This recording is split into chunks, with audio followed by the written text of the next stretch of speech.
So MJ saying, isn't it crazy to see Syria now is exactly like Afghanistan was in the 80s? Only this time the US can't afford to arm the rebels. So Russia now has a free card to continue the genocide. I mean, isn't it crazy? Yeah, of course it's crazy. It's crazy what's happening in Syria, what's happening in Afghanistan, what's happening in Yemen, what's happening in Libya. What's happening in Libya is like... the problem with Libya situation is that it's so many countries are involved that nobody can even, like, most people can't even keep track of who's doing what, right? Like Turkey got involved, and like, yeah. So, but yeah, people have forgotten about Syria, and things are going... What's crazy about Syria is that Assad is still in power. Like, after the whole world coming out and trying to remove Assad, he's still there. He's like still chilling there. That's actually what is... The point is here, Armin, is that the U.S. kind of cut itself out of Syria. It's not arming the rebels or doing anything. So Russia is now essentially going ahead, and Russia, along with Assad, they're continuing the genocide.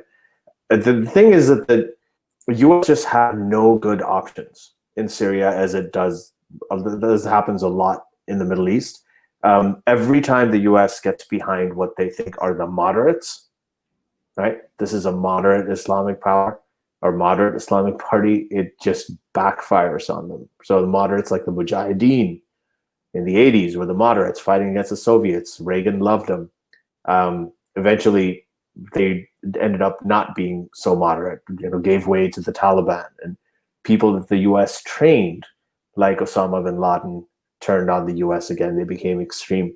Same kind of thing happened in Syria. The opposition forces that they were arming before and supporting, eventually it morphed into just a very, very extreme Islamic fundamentalist jihadist organization, effort. And now you have this situation where you have Assad on one side, and then you have these people on the other. And unfortunately, a lot of innocent people come across fire, but which side are you going to support? You can't do anything. What are you going to do? Okay, so I'm not gonna... there's so much I could get into, but I'm just... this could go into so many directions, and this could be its own live stream. Okay, but one thing I think it's interesting to highlight, because you mentioned both Afghanistan and Syria, is how much the perception has changed about what the United States can do compared to the perception that was around the world after they invaded Iraq, right? Because I remember, even as a teenager in Iran, I remember everybody being shocked by how the United States just moved in and removed Saddam, right? Because especially from Iranian perspective, Iran was in war with Saddam for 8 goddamn years, and how many millions of people lost, right? And then how long did it take for United States to remove Saddam? They just walked right in, and it just seemed like United States looked so incredibly powerful to us to be able to just come in and just remove Saddam. Okay, so that was the perception at that time, and that image of United States has dropped significantly around the world, because now United States looks like really weak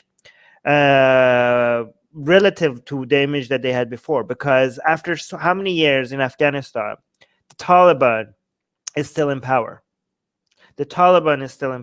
Right? So the United States was not able to defeat the Taliban after so many years in Afghanistan, after so much effort. Okay, so the Taliban, with such very limited resources, they managed to become a nuance, still remain a nuance. Now in Syria, the United States, with the help of many of its allies, decided to remove Assad, and Assad is still in power. Okay, Assad, which is has the fraction of the power of a country like there's of a government like the Islamic Republic of Iran, managed to defy United States and stay in power, even though they wanted him removed. So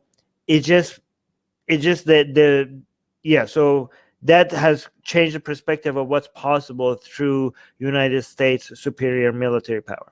Anyways, do you want to add anything to that before I go to next? No, not at all. That's good. Okay. Ghost Bunny, who's a member, is asking. We did get a super chat from Varun, Armin. Oh, Yes, okay. Let's. But Ghost Bunny is a member. Then we go to the super chat. So Ghost members get, and then super chat. We'll go to that one. Okay, Ghost Bunny first. Somebody is saying, growing up, who did you look up to that helped shape the person you are today? What ideas or traits did you model from them?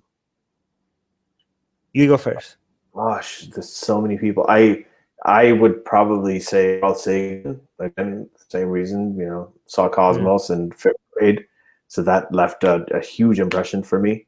There was a cousin of mine, right, who basically had pirated versions of all the Bertrand Russell books there, and he made me think about a lot of things and think differently. That also shaped it as a personality too. I think that people who use reason to solve problems were more sort of solution oriented rather than more sort of on the side of using emotion to resolve things or approach things.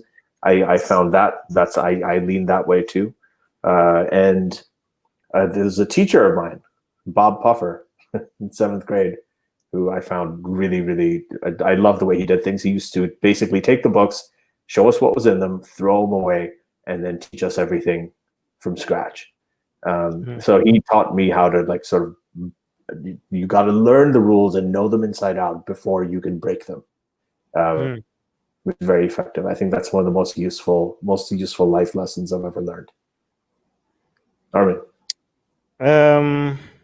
For me, it was Mendel, who's not even an atheist.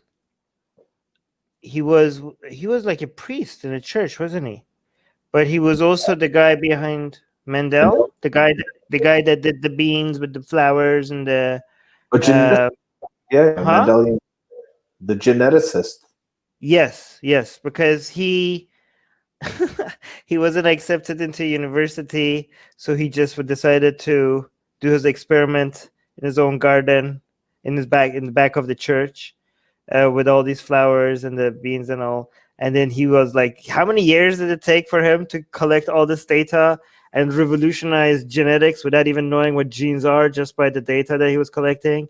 Like all these biologists before him, the way he just looked at biology was different. Like everybody was just like, hey, let's look at look at cells and look at what they're trying to happen. And he was just like looking at it from a completely revolutionary perspective, just by looking at the numbers, he counting things and bringing math into biology was like something so out of the box that nobody even took him seriously.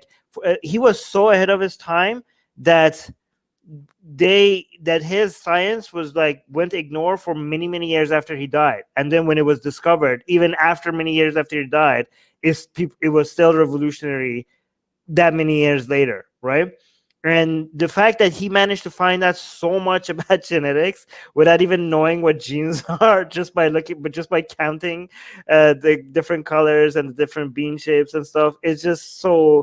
I was like, as a kid, I felt so sorry for him that he sent all of after so many years of research, he piled it up, he sent it, and it was sent back to him immediately, rejected. And it was and it was a big FU, and he just died without anybody noticing all the stuff that he did, right? And he did all of that, even though he didn't get into, he was trying to get to university and nobody accepted him. So he just did his own science, and he revolutionized genetics, and just by himself. I actually didn't know this story, so now I need to see it. If they made a movie about this, they should. They should. And and he was he was like a priest or something, right? So he was religious. So but I looked up to him, and I also felt so sad. I felt so sad for so many years. Anyways, this is for you, Ali. Ali, who's your favorite philosopher? Who did they ask this question and then they said Jesus? It's like, Jesus is my favorite philosopher. I don't know. I can't remember who it was. Maybe Mike Huckabee. Oh, my favorite philosopher. Oh my God, I have no idea. Name some, Armin. Voltaire. John Locke and Voltaire. Yeah, I'd say Voltaire. Oh, well, okay, third. John Locke. Who's the guy who did? Don't forget the super chat. Yes, you're right. Okay. Yeah. Yeah. I totally didn't answer that question because. No, John Locke and Voltaire, safe bet. Just go with it. Just trust me. Oh, and Hume, definitely. I like him. Definitely. Oh, and Karl Popper. Who wrote On Liberty? Was that John Stuart? Thomas Paine. Okay. Wait, all right. Was it? Did I get that right? On Liberty. Oh no, John Stuart. Sorry. John Stuart Mill. Yeah. No. That was a Common Sense. I think on Common Sense. That's another one. Hold on. Thomas Paine book. Thomas Paine book was Common Sense. On Liberty was John Stuart. John Stuart Mill. Yes. Yes. That's that.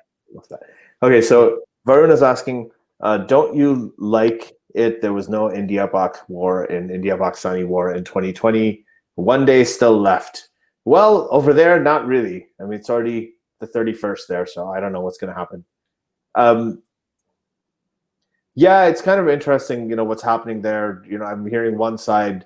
I'm seeing pictures of people in India destroying mosques, and then I see somebody in Pakistan destroying temples, and each side is saying, look what the other is doing. It's just, I don't know what to make of it anymore. I mean, there's this, I don't. Is this because they have nukes, though? No. Yeah, they have nukes. It's probably a good thing in retrospect that they have nukes. Right? But it won't be a mutually assured destruction, right? It still works. Yeah. Thank you so much for the $5 super chat, Varun. Yeah, I mean, I like the up to everybody's focusing on how bad 2020 was. I like how you're like, hey guys, come on, let's focus on some silver lining here. I like the way you think, Varun. Yeah. Silver lining. There's no Indo-Pak war. There was no war. It's a pretty high bar. I mean, no, it's not. I mean, come on, look at the history. It's not that high of a bar. But still.